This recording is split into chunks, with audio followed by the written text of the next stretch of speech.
Hello, this is Stone G with Mind the Autism podcast, here with our special guest, Maryanne Bowler.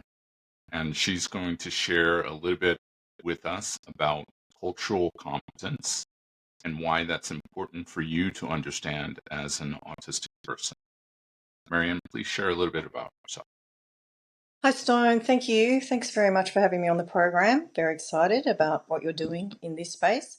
A little bit about me. I have a business called Astro Arts. I'm an art therapist and I currently work with NDIS clients. So I have 3 to 4 clients in this space and I work with them using art therapy techniques, creative facilitation, anything from art, music, dance, even engagement, social engagement, creative arts engagement, to help facilitate greater, healthier outcomes for my clients. Okay. And what does that mean specifically when, say, you have a client who's neurodiverse? What are some of the benefits? And I know it's like this question is it seems monolithic, but I'm just trying to get a sense for some of the benefits that a neurodiverse client or any client might receive by experiencing art therapy.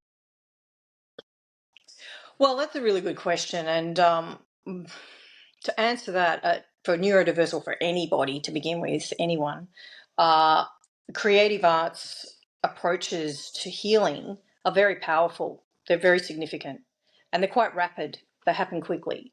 So when, for example, to answer your question, if I'm working with somebody who's more on that spectrum of autism, then I'm very client focused. So I would be working within the context of what are their parameters? Where do they begin? Do they need to work in a very tight, small space, which for some of my experiences, that's where people on the autistic spectrum go. But then over a period of time and having worked in the space with people with certain traits like this, their expression can change. So it may not be so tight and small and rigid and structured. It may then, through the therapeutic connection and through the creative arts processes and using different techniques with them in an encouraging, supportive manner, and it doesn't happen straight away, it's over a period of time, you can see greater creative expression happen. And what does that Mm, mean? That translates not only into greater creative expression on a page or on a canvas or in a journal, but in themselves. It goes mm, what's outer goes inner, and so then they have a greater sense of that opening up and feeling a sense of freedom. Because I know, particularly with people on the spectrum with autism, highly structured approaches to things are very important to begin with.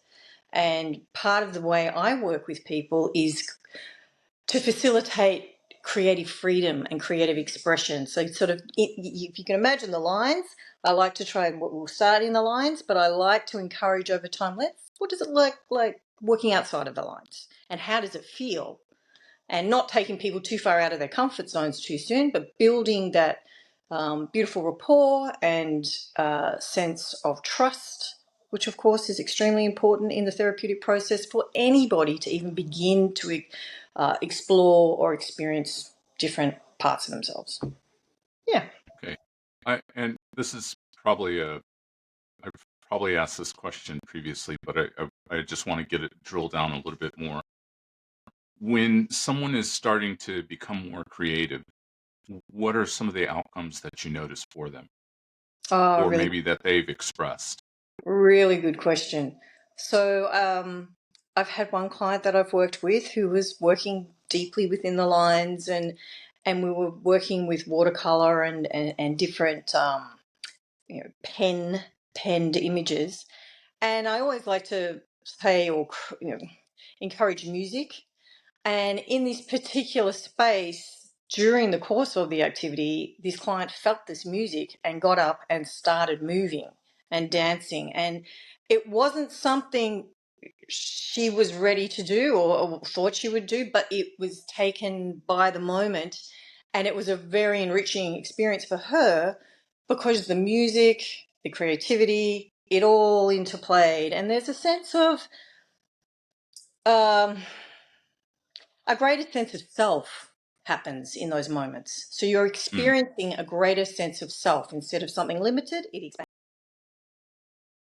Would it be fair to describe that as a full self-expression? That she had an expansion of full self-expression? Correct. Sure. Well, that sounds great because full self-expression is one of the um, dot points for why women tend to live longer than men, is because they are more fully self-expressed Mm.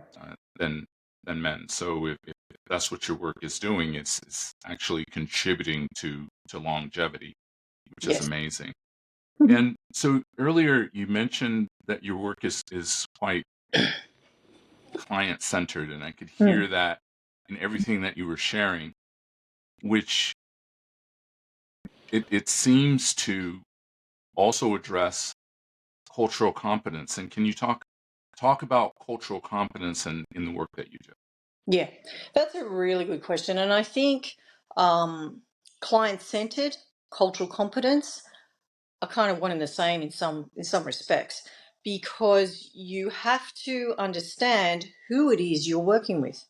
Who are you working with? First of all, number one, what clients are you drawn to and why? Why is that an interest of yours?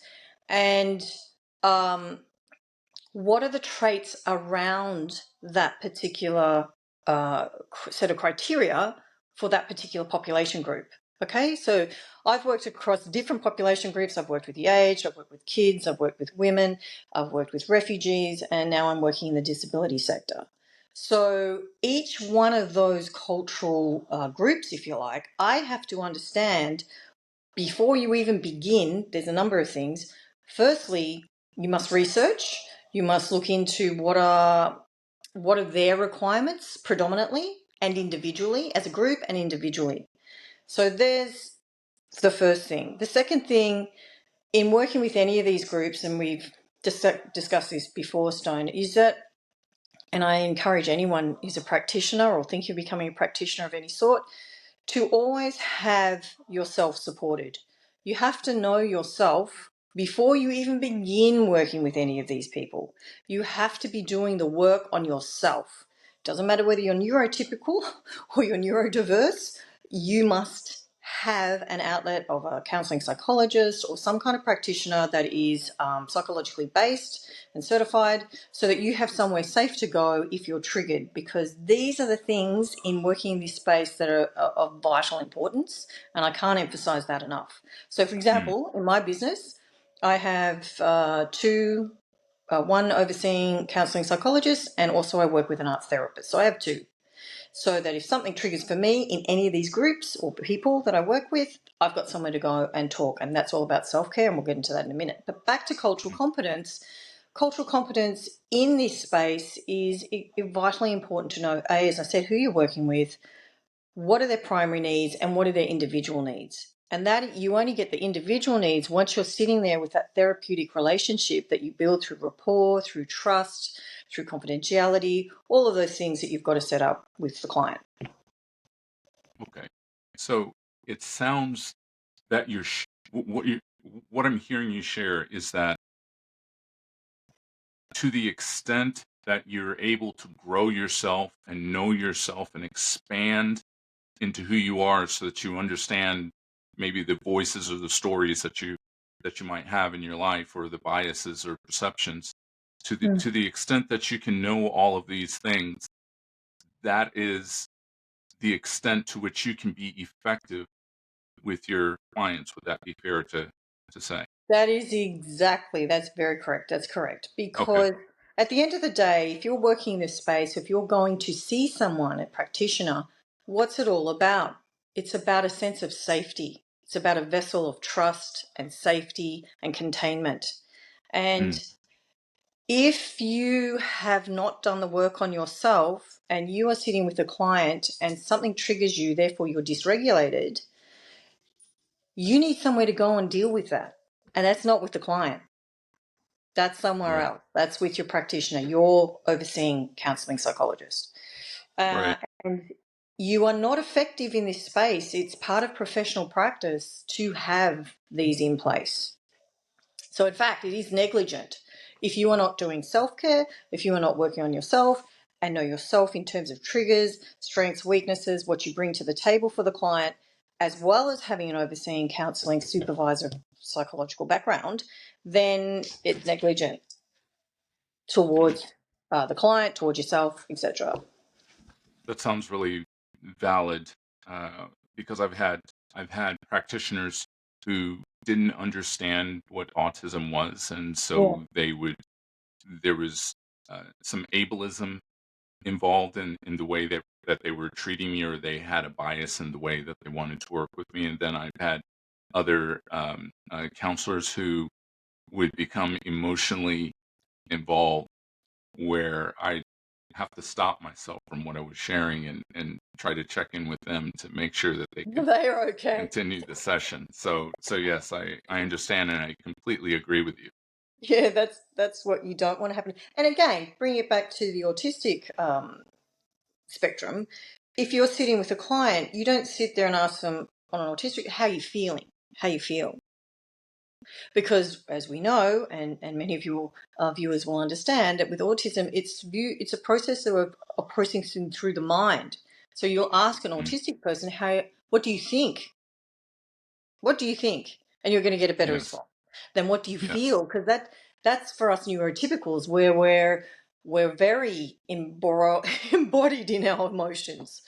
So I yes. wouldn't be surprised in some circumstances that may have happened for you, Stone, and that would have been really difficult, no doubt. Mm. Yeah, yeah. I when I think back on some of those circumstances when someone has asked a specific question about what I was thinking on something specific, that was always more effective, and we had more. We were able to develop more rapport. So thank you. So with when you're looking at, let's say, a client, and I know it might be a little bit difficult for you to visualize this. Let's say a neurotypical person is looking for someone who really understands their needs. What are maybe the top two or three questions that they might want to ask the practitioner to understand if that person's going to be right for them? So, okay, so sorry, you're asking about a neurotypical person Yes. or a So yeah. neurodiverse? So I'm putting you on the spot a Yeah, little bit right. Yeah, where sorry, you're flipping me where something let now. yeah. Yeah. So let's say that you're a client, and this is Yes. for our listeners who might be neurodiverse. If you're a client, what are some of the questions you might ask a practitioner Mm. to understand if that practitioner might be appropriate for you to work with? Mm. I always think it's important to ask how they work, obviously. What are their criteria around working with complex trauma, for example? What are their criteria around working with, and it also depends on, if the practitioner is a man, if you're looking for a man, or if you're looking for a woman, etc. All of those things matter as well, just on a personal level. But yeah, I generally ask, and I've done this myself, where I've asked, what techniques do you use? How do you go about it? In complex trauma and all a whole range of issues. And if they say, I use CBT, all these sort of different types of processes, then I'll assess not just on what they've told me, but being neurotypical, I will assess on my sensation of how I feel about talking to that person. Do I feel Mm, safe when I hear their voice? Have they given me plenty of time to really flesh out? Um, for example, when I found my art therapist that I worked with, she gave me a free, it wasn't even, I thought I'd get a 10-minute overview. Hour and a half later, she drilled into my um, uh, what I was after, where I was coming from, and were we a good fit? Because that's the main thing, and that's what you're bringing up, the fit between the client and the practitioner. You have to be the right fit. So those mm. things, it's not just what they say on a basic psychological level. It is how you feel and how they've attended to your needs in that call, as such. Okay. So it sounds as if a client really needs to know what their criteria is before they engage a practitioner. and also the practitioner might want to support a client to create their own criteria. And then you're also saying that it's okay for a client to check in. Uh, what are some of the emotions that they might be sensing in their body to assess whether or not there's rapport? Very good That question. I would come that be back to that accurate? word, a sense of safety. If you feel heard, you're feeling reassured, your body feels relaxed, you feel at ease, you feel understood.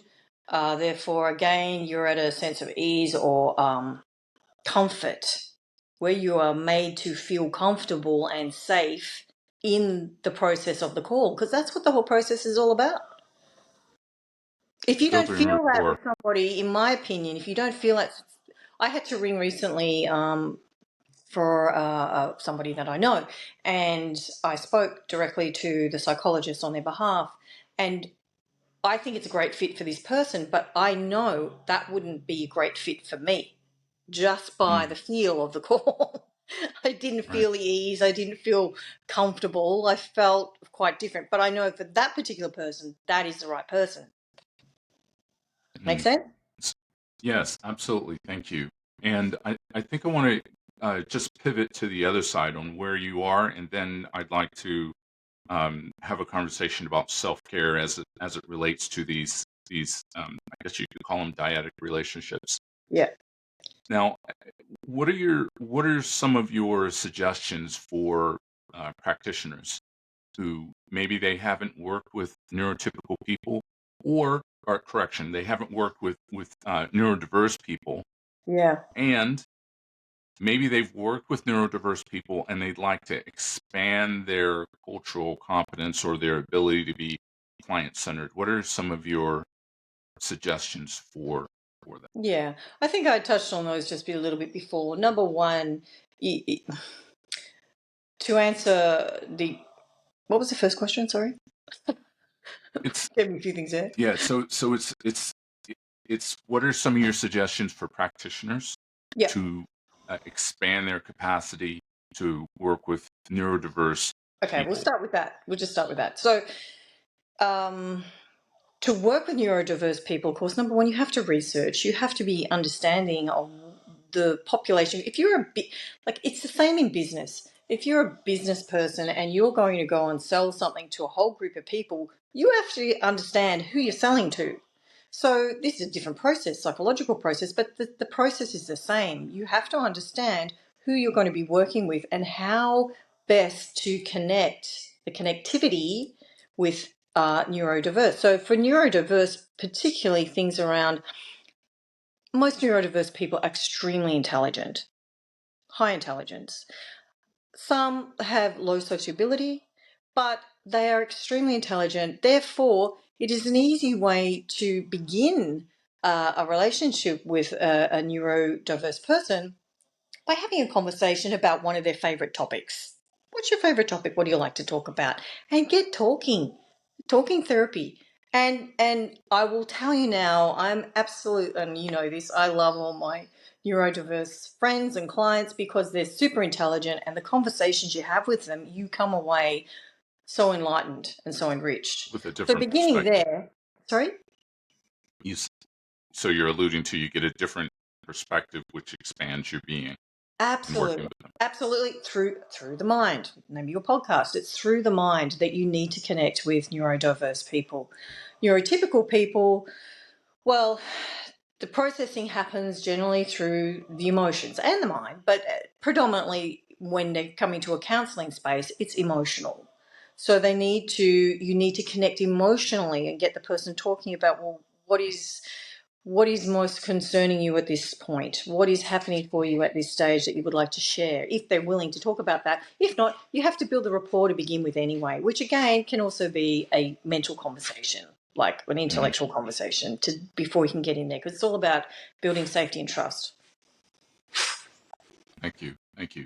So the Now second part of your let's. question, I don't know whether I answered that. Well, actually, you have. You've answered a few times because I've asked the same question in Yeah. different ways.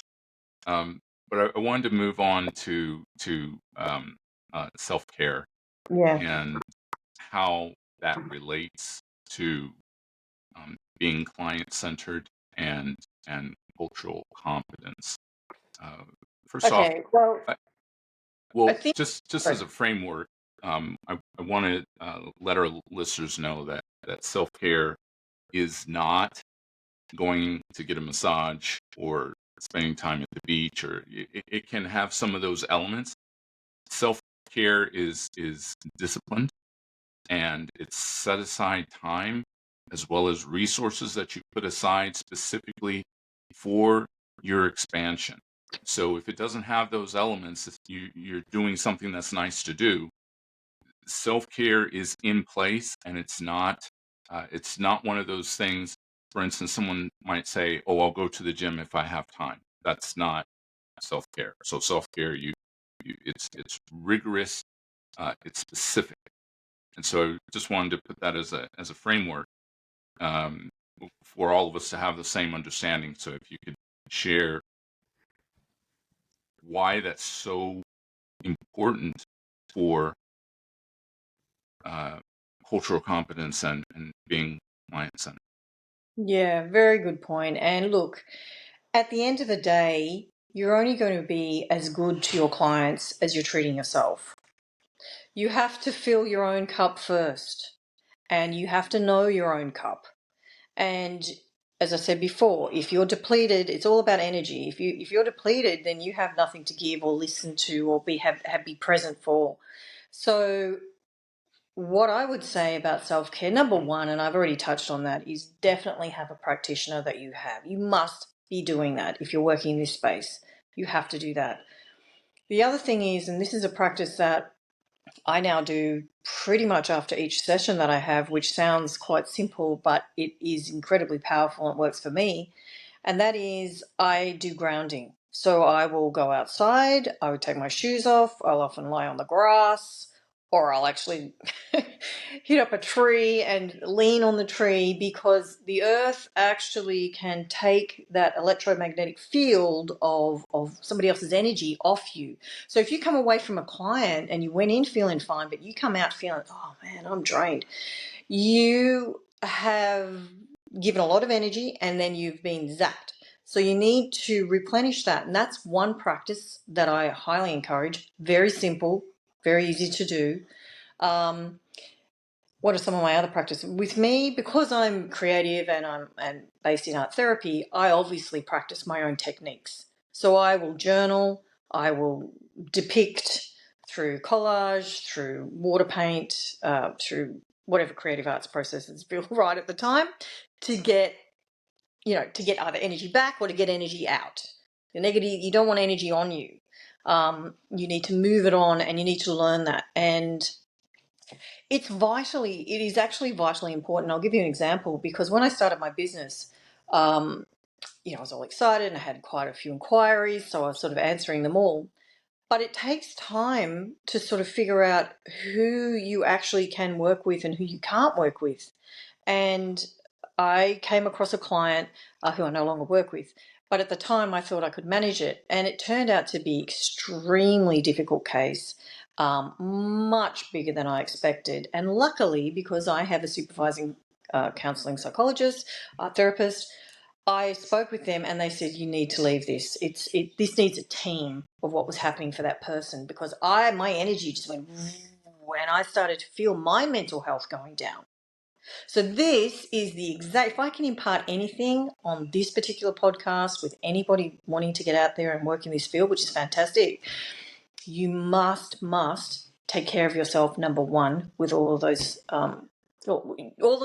particularly having a counsellor, particularly earthing, things like that, or you may have something in particular that you may like to do, such for me it's art, vitally important. When you notice yourself stopping any of those things, you need to take a lot of notice. It's I'd have to agree with you on that, because I've known you for probably a little over 12 years, and you've always been very consistent when it comes to self-care. You put that as a premium, because how else can you be available to others? And I'm remembering, it was a few years back, we were having a conversation, and you recommended a video for cutting. It was a cutting energy video, which I still use to this day. Uh, I can't remember Specifically, it. What was in it? it was a cut. It was cutting the string. So cutting the string. Perhaps you have a connection with someone that is unresourceful, and so it was a Yeah. Cutting the cutting cord. string Yeah. video. Yeah, Yes. cut the cord. Yeah, Cut the so cord. Yeah. I still have that And video, which I'll that's a meditation. And again, all of those practices are really, and just to give you a bit of a backstory for the viewers here, that is a meditation around when you feel an energy around you and it hasn't kind of gone away after a day or two. You can do a meditation where you can, through the process of the meditation, it helps lift that off out of your auric field, which you mm, need to make sure that is gone, because otherwise it drains you. And that's what happened with that particular client that I was telling you about, that I had long ago. And my whole being was going downhill because I was just being sucked into this vortex of just this huge, big problem that was bigger than me. I was naive at the time, but this is the key criteria about having overseen people. They can step in. They say, "You need to get out of that one." So I did. the other thing I'm hearing about art therapy is that it supports your clients to be responsible for what they're feeling rather than externalizing it. They really get a sense of, oh, this is something that I'm responsible for. This thought, I created this story. Yeah, beautifully said, Stone. That's exactly how it works. You're there more as you've got a river, you've got the sides of the river, they're in the river, and you're just there at the sides to help guide and facilitate their process. And the thing about art is because, or creative expression, not just art, is it's rapid. And so people can have Mm. breakthroughs quite quickly and they can be in aha moments they didn't see coming, which can be have many benefits of being very uplifting. Mm. So for clients who want to work with you, maybe they live in Melbourne, or maybe you have a remote option, what's the best way for them to get in touch with you? Well, at the moment, I don't have a website for my business, Astro Arts, but you can get in contact with me through, I have two other platforms, press underscore star underscore. Okay, great. All right, so I'll make sure to put those in the notes so that people can get in touch with you. And I want to thank you for your contribution and for us to understand better cultural competence. Thank you, Stone, and thank you for doing all this great work in this space. It's really enriching, and you know very much that I really engage well with neurodiverse people, and they are fabulous to work with and talk to. Well, that's part of exactly why you're here. Thank you. Thank Have a you. great weekend. Bye. All right. Bye.